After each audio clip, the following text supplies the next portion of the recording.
¿Te imaginas el profundo honor que siento al ser el pastor de la iglesia más generosa de Estados Unidos? Estoy listo para enfrentar cualquier desafío que surja, y estoy aquí para luchar junto a ti.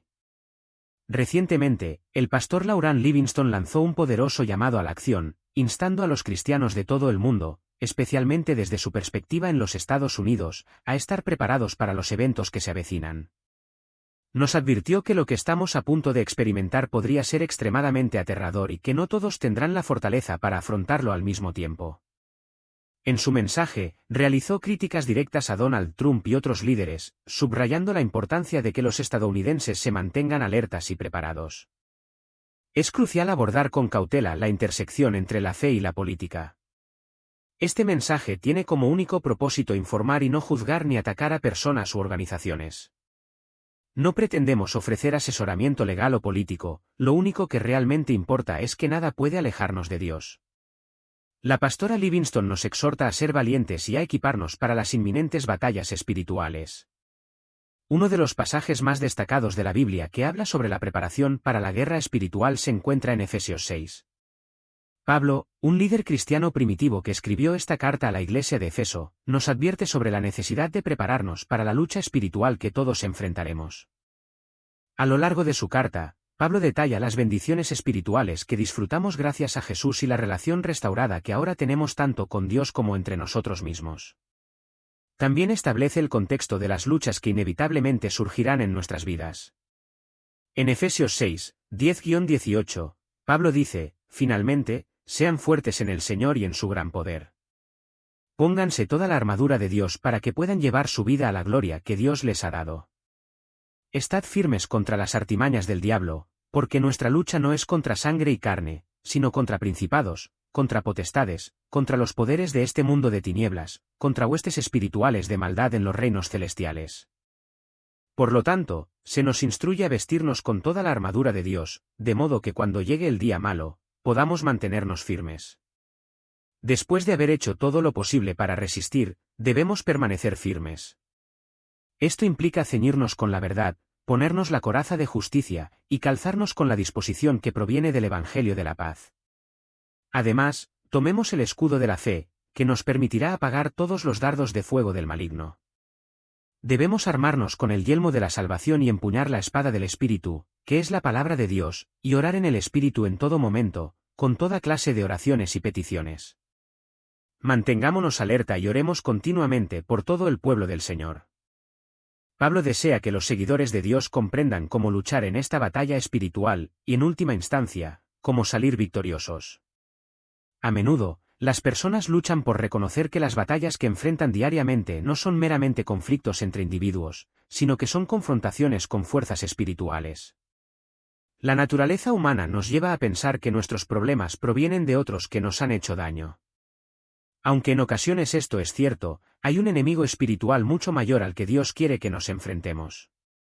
Por ello, Pablo nos exhorta a vestirnos con la armadura espiritual que Dios nos ofrece. En Isaías 59, 17, leemos que Dios mismo se armó con la justicia y el yelmo de la salvación. Reconocer y utilizar la armadura que Dios nos proporciona es un paso esencial para transformarnos a su imagen. Es crucial entender el significado y la función de cada parte de esta armadura. Pablo describe una armadura que recuerda a la de un soldado romano, los guerreros más formidables de su época. Utiliza estas metáforas para ilustrar las cualidades y acciones necesarias para aquellos que se mantendrán firmes en la guerra espiritual. Después de esto, la pastora Livingston nos ofrece consejos sobre cómo prepararnos para la oscuridad que se aproxima. La lectura regular de las Escrituras es fundamental para familiarizarnos no solo con su lenguaje y terminología, sino también con nuestro Padre Celestial y Jesucristo. No podemos llegar a conocer a alguien con quien no tenemos un vínculo. Al acercarnos a Dios y a su palabra, nos volvemos más receptivos a su mensaje. La belleza de leer las Escrituras radica en que nos permite sintonizarnos con la voluntad y la mente del Señor a través del Espíritu Santo. Profundizar en el estudio de la Biblia va más allá de la simple lectura.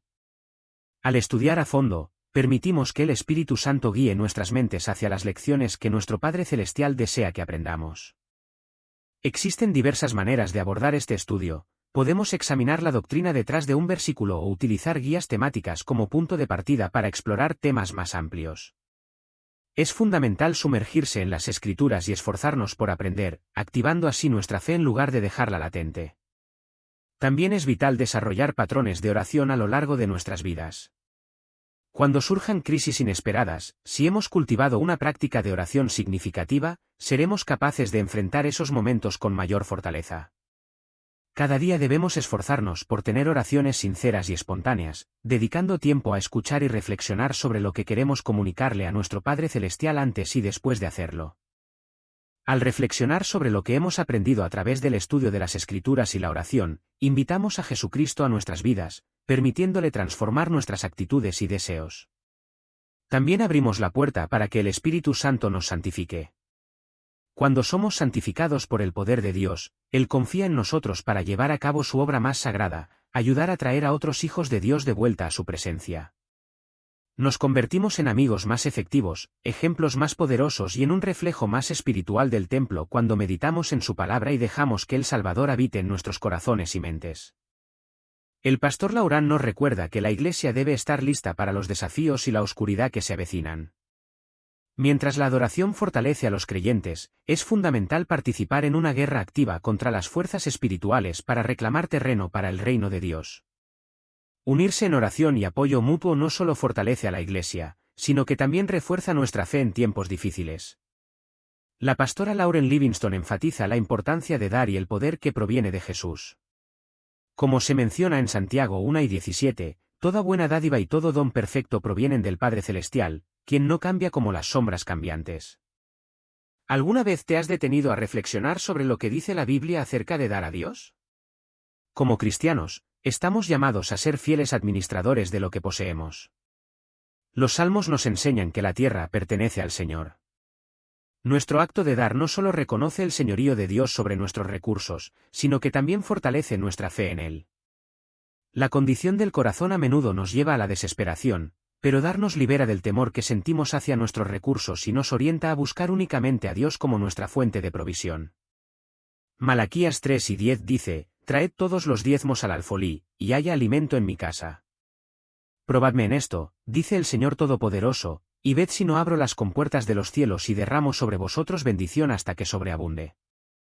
1 Timoteo 6:17 nos instruye: «Manda a los ricos de este mundo que no sean altivos ni pongan su esperanza en las riquezas, que son tan inciertas, sino que pongan su esperanza en Dios, que nos da abundantemente todas las cosas para que las disfrutemos». La Biblia nos advierte repetidamente sobre los peligros del amor al dinero. Una manera efectiva de liberarnos de esa esclavitud es a través de la generosidad. Como administradores de Dios, debemos tener control sobre nuestro dinero y no permitir que el dinero nos controle a nosotros. Nuestras donaciones son una forma de asociación con Dios en relación al Evangelio. Al patrocinar el Evangelio de Cristo, estamos cumpliendo la voluntad de Dios para su reino. Los recursos financieros son herramientas vitales para avanzar en el reino de Dios. Gracias a este patrocinio, la Iglesia puede proclamar el Evangelio en diversas localidades, establecer lugares de culto y ayudar a quienes lo necesitan, incluidos huérfanos, pobres y viudas. Esto, sin duda, agrada a Dios. Como dijo el apóstol Pablo en Hechos 8:35, en todo lo que hice, les mostré que con este tipo de trabajo duro debemos ayudar a los débiles, recordando las palabras que el Señor Jesús mismo dijo, que es más bienaventurado dar que recibir. Dar no solo manifiesta nuestro amor por el Señor, también es un medio seguro para que las bendiciones de Dios fluyan en y a través de nuestras vidas. Dios ha prometido honrar su palabra, y hay numerosas escrituras que nos aseguran que el Señor cuidará de nosotros. Sin embargo, la Biblia God Bless de Estados Unidos, respaldada por Trump, es una distorsión de lo sagrado. Esta versión incluye la Constitución de los Estados Unidos, la Declaración de Independencia y otros documentos, junto con la letra de la famosa canción God Bless de Estados Unidos.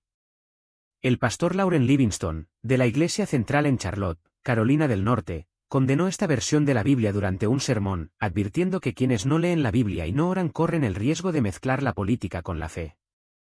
Algunos de ustedes traen la política a la Iglesia, lamentó, creyendo que es algo espiritual. Es fundamental entender que, aunque el gobierno tiene poder e influencia, la fuerza que proviene de la palabra de Dios es un don divino, no algo que se posee de manera innata.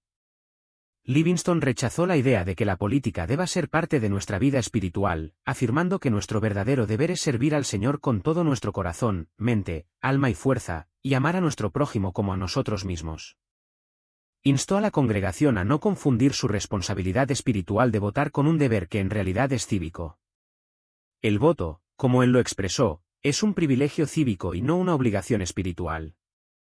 Afirmó que la noción de que votar es un deber espiritual surge de la falta de comprensión de la Biblia. El Evangelio, enfatizó, no es un evangelio estadounidense, sino el mensaje de nuestro Señor Jesucristo. Colocar documentos históricos al mismo nivel que la palabra de Dios es inapropiado.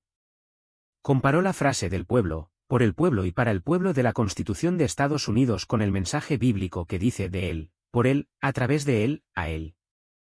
Ambos conceptos son incompatibles. Si te enorgulleces de cuestiones políticas, es probable que no tengas una vida de oración sólida. Si te deleitas en tales luchas políticas, es posible que desconozcas lo que dice la palabra de Dios. Livingstone insistió en que este mundo no es nuestro hogar, nuestra verdadera ciudadanía está en el cielo, donde esperamos la llegada del Señor Jesucristo, quien transformará nuestro cuerpo mortal en uno glorioso. Recientemente, Trump generó un gran revuelo entre los cristianos al aparecer en un vídeo en el que afirmaba que la Biblia sirve como un recordatorio fundamental de que nuestra religión es lo más importante para restaurar la grandeza de Estados Unidos. El expresidente sugirió que la combinación de los documentos fundacionales de la nación y la Biblia podría destacar la influencia significativa de las enseñanzas judeocristianas en la creación de estos textos fundamentales. Además, instó a sus seguidores a leer la Biblia, sugiriendo que muchos de los desafíos que enfrenta el país se derivan de una desconexión de la fe. Sin embargo, no es la primera vez que un líder religioso expresa inquietud por la forma en que se utiliza la Biblia en el ámbito político. Andrew Walker, profesor de ética y políticas públicas en el Southern Baptist Theological Seminary en Kentucky, publicó un artículo de opinión en el que advierte que amalgamar los documentos fundacionales de Estados Unidos con la palabra de Dios representa una peligrosa sincretización de religión civil. Esta práctica, según él, va más allá de lo que aquellos que realmente aman a su país y, más importante aún, a sus Biblias, deberían tolerar. Walker enfatiza que un texto como el que se propone nunca debió haber visto la luz. Su postura no se debe a un rechazo de la Biblia o de la Constitución, de hecho, él apoya ambas profundamente, ya que nutren tanto su ciudadanía terrenal como su espiritual. Sin embargo, advierte que la fusión de estos elementos en nombre de una identidad cívica religiosa puede convertirse rápidamente en una herramienta de la política de identidad, especialmente para la derecha. Esto nos lleva a plantear una cuestión crucial: ¿deberían los cristianos involucrarse en la vida cívica y política como seguidores de Cristo? Nos enfrentamos al desafío de navegar por las complejidades de vivir en un mundo que no es nuestro hogar definitivo, mientras que nuestra verdadera ciudadanía reside en el cielo. Al mismo tiempo, estamos llamados a participar activamente en las sociedades que Dios ha establecido para nosotros. Al reflexionar sobre esta dualidad, se hace evidente que la respuesta a la pregunta sobre la participación cívica y política de los cristianos es un rotundo sí. Nuestra fe no debe confinarse a los muros de nuestras iglesias y hogares. Como suele recordar John Stone Street, la fe es personal, pero nunca debe ser privada. Nuestro testimonio cristiano debe reflejarse en todas las áreas de nuestra vida, incluyendo la esfera política. En un sermón impactante, el pastor Lauren Livingstone de Charlotte subrayó que la política debe mantenerse separada de los asuntos espirituales. Comentó que algunos de los fieles traen la política a la iglesia, confundiendo lo político con lo espiritual. Afirmó que nuestra verdadera obligación es servir al Señor con todo nuestro corazón, mente, alma y fuerza, y amar a nuestro prójimo como a nosotros mismos. No obstante, cumplir con los mandamientos de amar a Dios y a nuestro prójimo no implica esquivar los problemas políticos. Si deseamos examinar estos temas desde una perspectiva cristiana, hay dos fuentes clave a las que debemos recurrir. Primero, es vital que consultemos lo que dicen las Escrituras.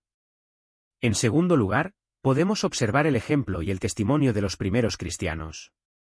Tanto la Biblia como el testimonio de la Iglesia primitiva apuntan a lo que Chuck Colson ha denominado la comisión cultural, un llamado a someter todas las cosas al orden de Dios, defendiendo y viviendo la verdad divina en nuestro contexto histórico y cultural. Las condiciones de nuestra época nos invitan a crear una cultura que se someta al señorío de Cristo. Colson identifica la comisión cultural como una extensión social del primer mandato de Dios de llenar la tierra y someterla. En Mateo 28, 19-20, Jesús nos instruye, por tanto, id y haced discípulos a todas las naciones, bautizándolos y enseñándoles a obedecer todo lo que os he mandado. Este mandato no solo se refiere a la conversión y el bautismo, sino también a instruir a las naciones en la enseñanza de Cristo. Esto implica no solo individuos, sino grupos enteros, ya sean culturas, comunidades políticas o etnias. Por tanto, aunque la Gran Comisión se centra en la salvación, también incluye la responsabilidad de guiar a las culturas en la enseñanza cristiana. Al observar nuestro mundo actual, es evidente cuán corrupto puede ser. La Escritura nos advierte sobre esta realidad, Pablo menciona la era malvada y la oscuridad presente, y Juan describe al mundo como bajo el dominio del maligno. No es de extrañar que Pablo nos exhorte a no conformarnos a este mundo. Si queremos participar en la evangelización, es fundamental que enseñemos a las naciones y remodelamos las culturas de acuerdo a las enseñanzas de Cristo. Este es un deber que recae en los cristianos. Debemos vencer el mal con el bien, de lo contrario, los ciegos seguirán guiando a otros hacia el abismo. Así, el Evangelio trasciende la mera salvación personal, tiene el poder de transformar sociedades enteras. El teólogo Wayne Grudem expresa en su obra La política según la Biblia, que las buenas noticias del Evangelio conducen a vidas cambiadas.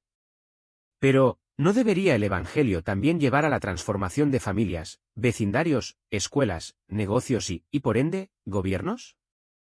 Sin duda, debería. Contrario a la creencia de que la política carece de espiritualidad, Pablo nos enseña que la ley es, de hecho, espiritual. La ley de Dios nos guía hacia la vida. Su palabra es un recurso invaluable para nuestra formación en justicia. El salmista nos recuerda que la ley del Señor es perfecta y que sus preceptos son justos y llenan de alegría el corazón. Más deseables son que el oro, y en su observancia hay una gran recompensa. Jesús nos enseñó que los mandamientos más importantes son amar a Dios y amar a nuestro prójimo como a nosotros mismos. Si realmente valoramos la bondad de la ley divina, fallamos en amar a nuestro prójimo si no les enseñamos los mandamientos de Dios. Un aspecto clave en la educación de los ciudadanos es comprender las leyes de su nación, lo que está prohibido se considera malo, mientras que lo que está protegido se percibe como bueno. En Romanos 13, Pablo revela la finalidad de Dios para el gobierno y las leyes. Por lo tanto, si queremos cumplir con nuestro llamado de instruir a las naciones, debemos esforzarnos por influir en nuestras leyes para que reflejen la ley de Dios. De este modo, el compromiso político se convierte en una expresión tangible de amor por nuestro prójimo, abogando no solo por la justicia y la misericordia, sino también por leyes y políticas que encarnen la ley de Dios. Ignorar los mandamientos divinos cuando tenemos la oportunidad de implementarlos es un desaire a los grandes mandamientos y a la Gran Comisión. Entonces, ¿por dónde comenzamos cuando hablamos de política en la Biblia? Es cierto que nuestra verdadera ciudadanía está en el cielo, pero eso no significa que debamos renunciar a nuestra ciudadanía terrenal o considerarla insignificante. Un claro ejemplo es el apóstol Pablo, quien aprovechó su ciudadanía romana en múltiples ocasiones para enfrentar injusticias. Demandó reuniones con magistrados y hasta apeló al César como parte de su defensa contra acusaciones infundadas. Pablo no se dio por vencido diciendo, mi ciudadanía está en el cielo, así que acepto lo que venga. En cambio, utilizó las herramientas políticas a su alcance para enfrentar su persecución. La vida cívica y política no solo es importante, es esencial. Como ciudadanos del reino, nuestro compromiso político debe ser una manifestación de nuestra obediencia a Cristo. Nunca debemos olvidar que el Señor nos ha otorgado autoridad y poder para confrontar la injusticia en la tierra, y al hacerlo, actuamos por amor a nuestro prójimo. Este amor no es meramente un sentimiento, se expresa en acciones concretas que impactan la vida de aquellos que nos rodean, y tiene el mismo peso en nuestra adoración a Dios que cualquier acto realizado en la Iglesia. A medida que nos adentramos en una época marcada por tensiones culturales y políticas, se nos presenta una oportunidad única para vivir nuestra fe de manera clara y contundente. Como ciudadanos del cielo, debemos estar dispuestos a involucrarnos en el mundo, buscando el bien común, promoviendo la justicia y defendiendo la verdad de Dios en nuestra cultura.